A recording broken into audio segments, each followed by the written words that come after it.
नमस्कार.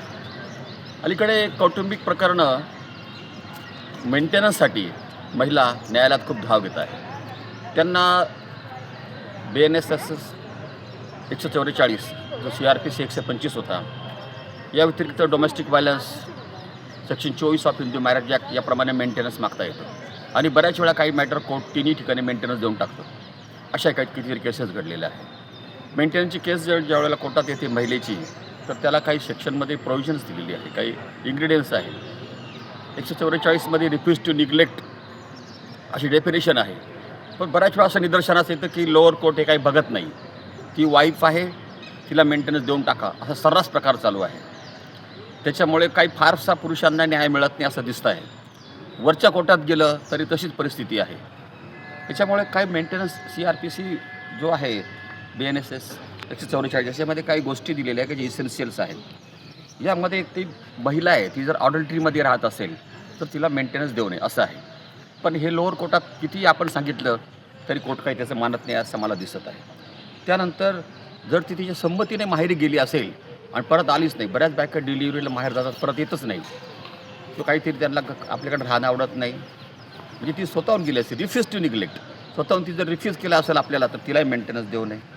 ती जर कॅपेबल असेल, कुठे इन्कम असेल, तिला इन्कम सोर्स असेल, छोटा मोठा कामधंदा करत असेल, बऱ्याच वेळा महिला कामधंदा करतात पण ते त्यांचं इन्कम काही रेकॉर्डवर येऊ देत नाही, अशी परिस्थिती होते. आपल्याला सिद्ध करणं अवघड होऊन जातं. तर कॅपेबल महिलेला मेंटेनन्स देता येत नाही. ती जर विनाकारण काही कारण नसताना निघून गेली, हे जर आपण कोर्टात सिद्ध केलं तरी मेंटेनन्स देता येत नाही. असे अनेक घटक याच्यामध्ये आहे, तरी पण ते काही पाळले जात नाही असं दिसत आहे आणि महिलेला सर्रास मेंटेनन्स दिलं जात आहे. राजस्थान हायकोर्टाने राकेश शर्मा विरुद्ध मंजू देवी या खटल्यामध्ये खूप महत्त्वपूर्ण निर्णय दिलेला आहे. हे दोघांचा जो विवाह झाला होता, पती पत्नी, त्यांचा 2004 साली झाला होता. दोघांमध्ये डिस्प्यूट झाले. तिने 2014ला मेंटेनन्सचं पिटिशन दाखल केलं होतं. त्याचा निकाल 2022ला कोर्टाने दिला. हा निकाल देताना कोर्टाने त्याला 20,000 रुपये मेंटेनन्स दिलं. ते डेट ऑफ ॲप्लिकेशन दिलं, म्हणजे सिन्स 2014पासून मेंटेनन्स दिलं. ही रक्कम खूप मोठी निघाली. त्याचं असं म्हणणं होतं की जर कोर्टाने आदेश उशिरा केला या मॅटर्समध्ये तर त्याच्यामध्ये मी का मेंटेनन्स द्यावं. बऱ्याच वेळा कोर्टाचे खटले वर्षानुवर्ष चालतात पण कोर्ट त्याला डेट ऑफ ॲप्लिकेशन देतात. तो जेव्हा राजस्थान हायकोर्टामध्ये गेला तर राजस्थान हायकोर्टाने त्याची डेट ऑफ ऑर्डर पासून मेंटेनन्स देण्याचा आदेश केला, डेट ऑफ ॲप्लिकेशनपासून दिला नाही. हा खूप महत्त्वपूर्ण निर्णय आपण वापरू शकता.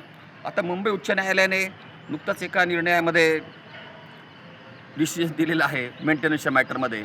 तरी सांगितलं की महिलांकडे मोठ्या प्रमाणात महिला मेंटेनन्स मागतात. या महिलांना मेंटेनन्स का मागताय. भली मोठी रक्कम थकीत होती, पती तर देऊ शकत नाही, त्या उत्पन्नाचं काही साधन नसतं. मुंबई उच्च न्यायालयाचा हा निर्णय खूप महत्त्वाचा आहे.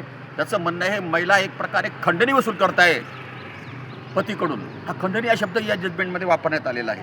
याचा आपण विचार करायला हवा. असेच मेंटेनन्सचे अनेक निर्णय आहे की ज्याच्यामध्ये पतीला न्यायकारणापासून दूर ठेवला जातो. केरळ हायकोर्टाने मागच्या महिन्यात एक निर्णय दिलेला आहे की ती जर विनाकारण सोडून गेली असेल, माहेरी राहत असेल, तरी तिला मेंटेनन्स देऊ नये. हे खूप महत्त्वपूर्ण निर्णय मेंटेनन्सच्या बाजूने लागलेले आहे. पण लोअर कोर्टात काही पाळलं जात नाही. वरिष्ठ न्यायालयात जाण्यासाठी कोणाची ताकद नसते. त्याच्यामुळे असे निर्णय लागत आहे.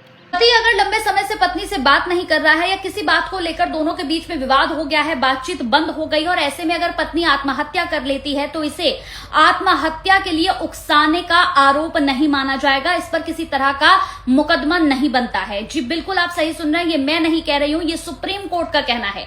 दरअसल हाईकोर्ट में एक मामला पहुंचा जहां पर पत्नी से पति ने 13 दिनों तक बातचीत नहीं की, जिसके बाद पत्नी मायके चली गई, वहां जाकर आत्महत्या कर ली.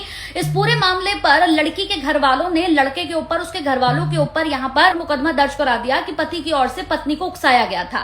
लेकिन इस पूरे मामले को सुप्रीम कोर्ट ने पलटते हुए साफ तौर पर कह दिया है कि ऐसा नहीं हो सकता है. अगर पत्नी पति से या पति पत्नी से बात नहीं करती है, दोनों के बीच में कोई लड़ाई झगड़ा चल रहा होता है और ऐसे में दोनों के बीच में काफी लंबे समय तक बात नहीं होती है, तो इसे आत्महत्या के लिए उकसाने का आरोप नहीं माना जाएगा. सुप्रीम कोर्ट ने साफ तौर पर कह दिया है कि यह आरोप तभी तय होगा जब कोई बहुत बड़ी बात हो जाए या फिर ऐसा कोई आचरण किया जाए जिसके बाद पत्नी के पास या पति के पास कोई और विकल्प ही नहीं बचता है आत्महत्या का. लेकिन अगर सिर्फ दोनों के बीच में बातचीत नहीं हो रही है तो इसे आत्महत्या के लिए उकसाने का आरोप नहीं नहीं माना जाएगा।